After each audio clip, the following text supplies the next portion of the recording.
আসসালামু আলাইকুম, সবাই কেমন আছেন? আশা করি ভালো আছে। আলহামদুলিল্লাহ আমি হলে আজকে গুঁড়া মাছ, কাজকে গুঁড়া মাছ ভাজি করে প্রথমে মাছটা পরিষ্কার করে সুন্দর করে বেছে তারপরে ধুয়ে নিচ্ছি, যেন কোনো জায়গায় কোনো ময়লা বা বালু না থাকে। ভালো করে সুন্দর করে লবণ টবণ দিয়ে খেতে তারপর ধুয়ে নিচ্ছি। দেখেন মাছগুলো আমি কীভাবে ধুয়ে নিচ্ছি, এবং মাছগুলো ধোয়া হয়ে যায় আবার পরবর্তী স্টেপ আরম্ভ করব। আর মাছগুলো সবসময় ভালো করে দিতে, কোনো মাছ যত ধুইবেন অত টেস্ট হবে।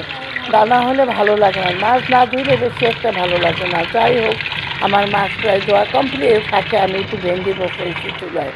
এই যে দেখেন ভেন্ডি বসে, তার ভেন্ডিটা একদম চিংড়ি মাছ না, লবণ না, সরি চিংড়ি মাছ চিংড়ি এবং হলুদ নিরামিষ, শুধু পেঁয়াজ, মরিচ আর লবণ আর তৈল, কাঁচামরিচ। এই দেখেন কীভাবে হয়ে গেল। তারপরে ভেন্ডিটা ভাজার পাশাপাশি আমি আবার অন্য কাজ করলাম, ডাল দিচ্ছি অন্য চুলায়। এখন আমি ডালটা বাগার দিচ্ছি আর সিলিন্ডার রান্না করছি, যেহেতু আমাদের বাসায় গ্যাসের সমস্যা, তাই এই যে দেখেন এখন ডালটা বাগা দিলাম। অলরেডি ডাল বাগারও আমার হয়ে গিয়েছে। তারপর চুলোটা অফ করে আমি এখন সব মশলা দিয়ে মাছটা মেখে নিচ্ছি।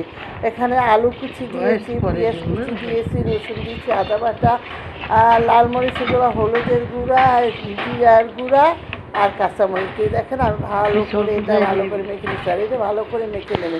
তারপরে আমি তৈলের মধ্যে দিয়ে দিলাম। এক ফোঁটা পানি আমি ইউজ করবো না।